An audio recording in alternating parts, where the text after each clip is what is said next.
Magandang gabi po sa inyo lahat mga kapatid, sa Panginoon, sa lahat po nakikinig sa salita ng Diyos.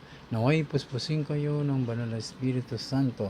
Buksan po ang inyong puso't isipan, ang inyong espiritual na pag-iisip upang maintindihan niyo po ang ating ibabahagi.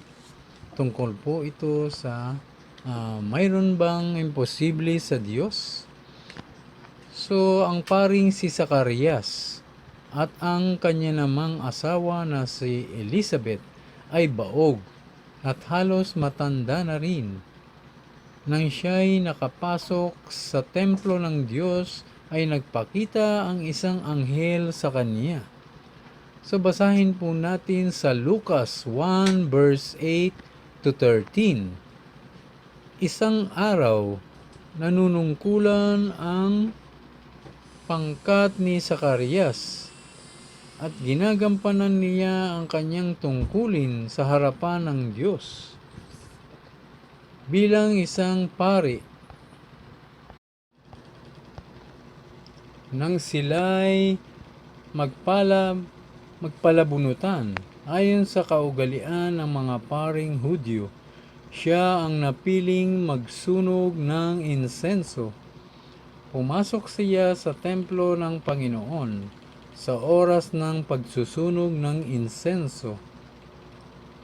Habang nagkakatipon naman sa labas ang mga tao at nananalangin, doon ay nagpakita sa kanya ang isang anghel ng Panginoon. Nakatayo ito sa gawing kanan ng altar na sunugan ng insenso.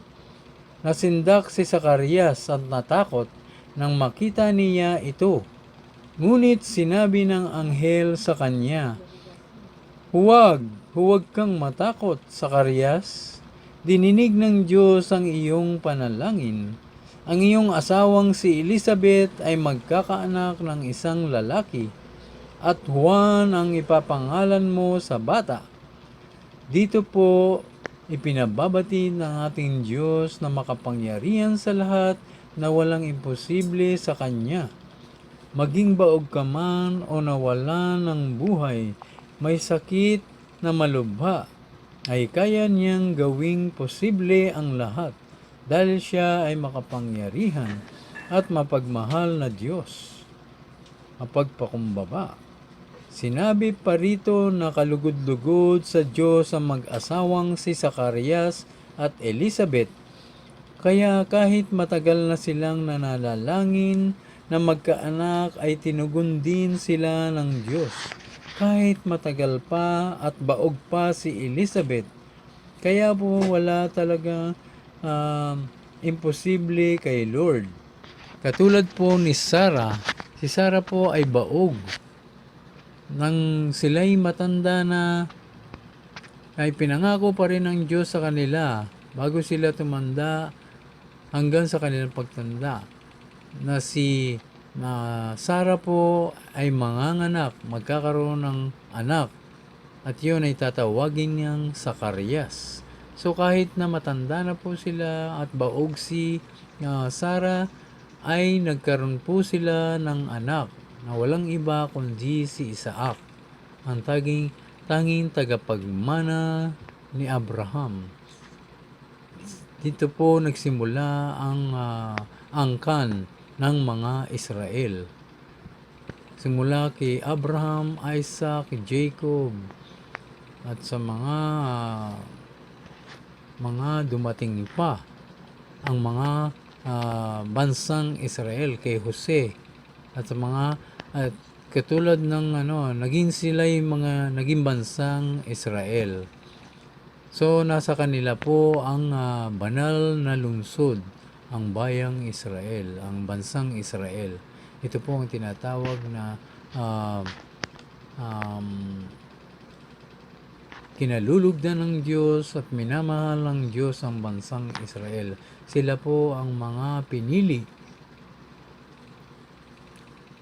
Kaya po'y kaya wag po kayong mawala ng pag-asa. Wala pong imposible sa ating Diyos na nasa langit.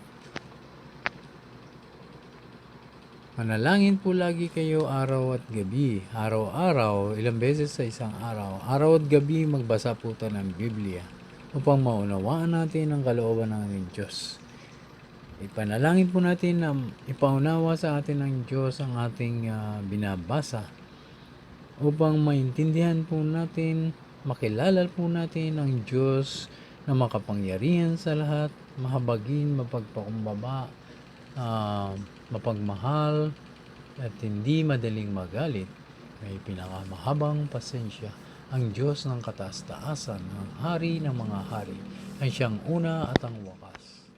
So wala pong imposible sa Kanya. Lahat ng imposible ay magiging posible kapag sa Diyos po tayo lumalapit. Maraming salamat po sa gabing ito. Palain po kayo ng Diyos, Ama, ng Anak, at ng Banal na Espiritu Santo. Amen. God bless po.